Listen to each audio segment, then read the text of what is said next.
start with, who is Alia Umrayyan, and can you tell us briefly about your life? I want to start with really waxaan doonayaa inaan ku bilaabo asalaamu calaykum waraxmatullaahi wabarakaatu soo dhawaada asxaabta dhammaantiin haddii aad ka mid tahay asxaabta ku cusub youtube-kan magacaygu waa Abbas Jaamac Cali waxaan ahay macallin dhiga luqadda ingiliishta muuqaalkeenan maanta asxaabtii hore ugu xidhnayd youtube-kan waxaan u sheegayaa inuu ka tirsan yahay qaybteenii turjumidda muuqaalada ee aan soo qaban jirnay maanta waxaynu soo qabanay sheekada ama qisada gabadhan Imrayyan Caaliya la yidhaahdo gabadhan waxay kusoo barbaartay bulsho amase deegaan ay ku badan yihiin muslimiintu laakiin nasiib darro iyada hooyadeed Caaliya hooyadeed waxay kusoo barbaarisay diinta Kirishtanka Caaliyana waxay kusoo laabatay diinta Islaamka ee suuban qisadeedaynu eegi doonaa maanta waxayna qisadeeda u qaybin doonaa 2 ilaa 3 qaybood waxaynu isla daawan doonaa qaybta koowaad soo dhawaada asxaabta Who is Alia Imrayyan? What is Alia Imrayyan? And can you tell us briefly about your life?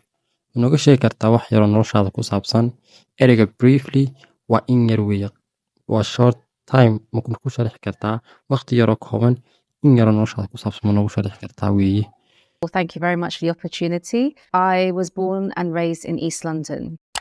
waxay tiri gabadha iyada hadalkiisii wadata Thank you very much for the opportunity. Aad ayaad ku mahadsan tahay fursadda hadalkeedii waxay raacisay inta I was born waxaan ku dhashay aan raysir ku barbaaray in East London bariga London ayaan ku barbaaray ereyga raysir oo barbaarid hala mid oo kale brain up I grew up in a predominantly Muslim area. I grew up in a predominantly Muslim area gabadha intaa waxay raacisay oo tiri waxaan ku soo barbaaray in predominantly Muslim area dul ay muslimiintu ku xoogan tahay oo ay ku badan tahay ereyga predominantly waa shayga meesha ku badan ay ku xoogan ayaa loo isticmaalaa predominantly It was predominantly a Bangladeshi area. It was predominantly Bangladesh area waxay ahayd dul ay ku badan yihiin Bangladeshku oo dadkan markaa muslimiinta Bangladeshka ay u jeedaa iyadoo And so I would see Muslims quite a lot. And so I would see Muslims quite a lot.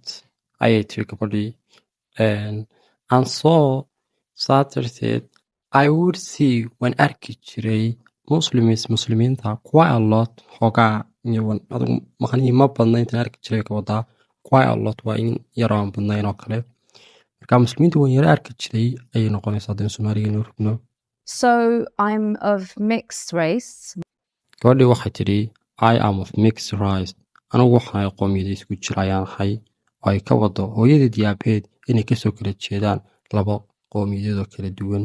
My mom hooyaday is Italian. Hooyaday waa Talyaani bay kasoo jeedaa waa Italian. Is Italian and my father is Nigerian from West Africa. And my father abahayna is Nigerian waa Nigerian abahay from West Africa kasoo jeeda galbeedka Africa. But I think whenever I'm asked this question, I just think Alia.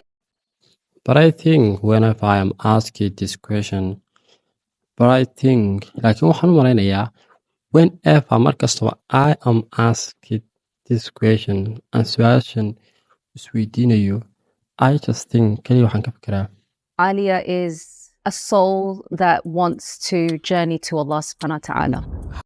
waxaan maraynay I just think kaliya waxaan ka fikiraa maxay markaas markay su-aal isweydiisay maxay ka fikirtaa Caaliya oo iyada ah Caaliya iyada la yidhahdaa is a soul waa ruux ama waa naf daataasoo wants doonaysa to the journey of Allah ilaahay safarkiisa doonaysa ilaahay inay la rafiiqdo ama jidka hanuunsan ee wanaagsan ee ilaahay jidkiisa ay raacdo doonaysa ayaan ahay halka ay ku qoran tahay to lost forna waxaad ku bedelataa ilaahay ama Allah ayaa ku jirtay How was your life in regards to faith? What were you believing in?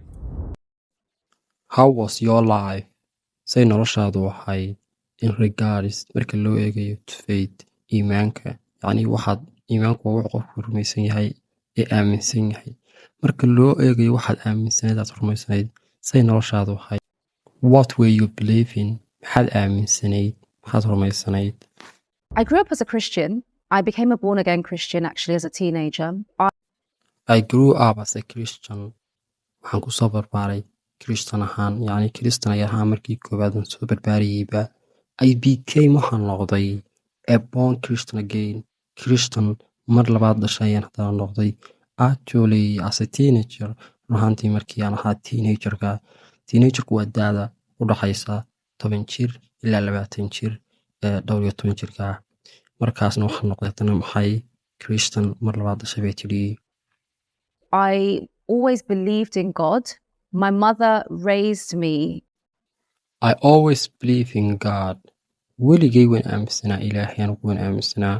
My mom raised me. hooyadayna way soo barbaarisay. haye siday kusoo barbaarisay bay inoo sheegaysaa.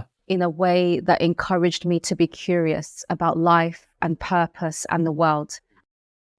waxaan maraynay my mom raised me. hooyaday baa soo barbaarisay.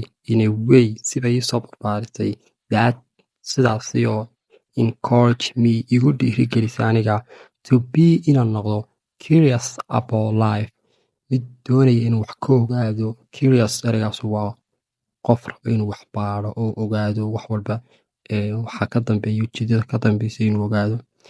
haye aan purpose iyo ujeedadeeda, nolosha ujeedadeeda iyo world iyo adduunkaba